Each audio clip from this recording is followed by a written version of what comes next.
नमस्कार। आज हम एक बहुत ही दिलचस्प किताब पर बात करने वाले हैं।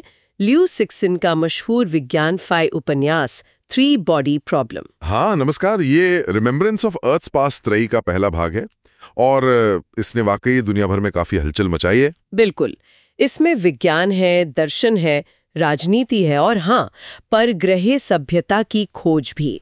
तो आज हम कहानी की गहराइयों में उतरेंगे। कोशिश करेंगे कि इसके जो मुख्य घटनाक्रम है, पात्रों के उद्देश्य और जो बड़े सवाल ये उठाती है उन्हें समझ सकें। कहानी की शुरुआत ही काफी दमदार है ना?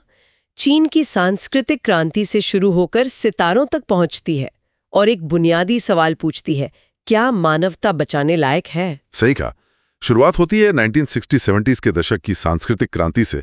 उथल-पुथल का माहौल है और यही हमारी मुलाकात होती है ये वेंजिए से, एक युवा खगोल शास्त्री। हाँ, और उसके साथ बहुत बुरा होता है। उसके पिता की हत्या कर दी जाती है उसी के सामने। ये चीज उसे पूरी तरह बदल देती है।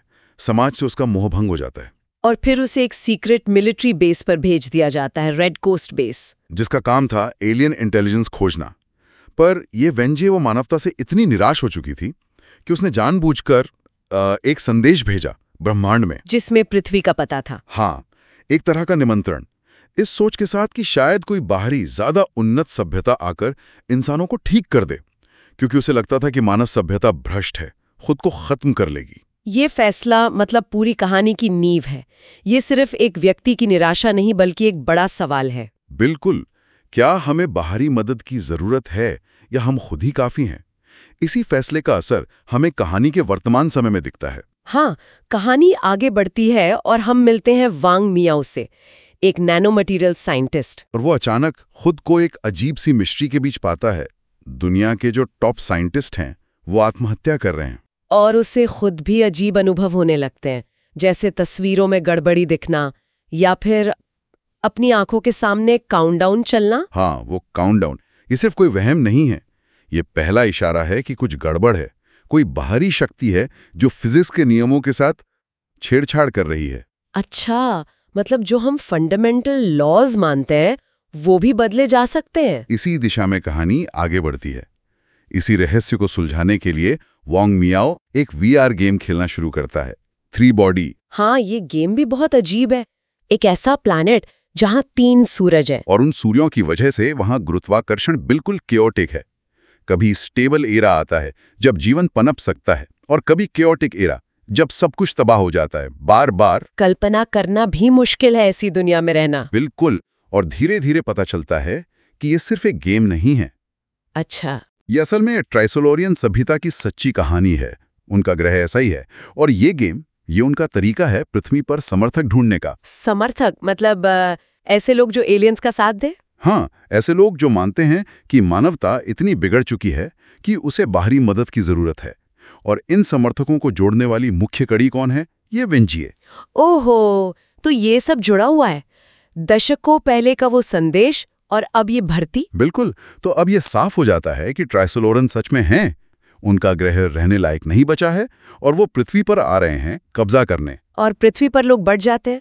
एक तरफ वो जो एलियंस को मसीहा मानते हैं, जिसे ETO, अर्थ ट्राइसोलॉरस ऑर्गेनाइजेशन कहा गया है, और दूसरी तरफ वो जो मानवता को बचाना चाहते हैं। और खतरा सिर्फ आने वाले कल का नहीं है।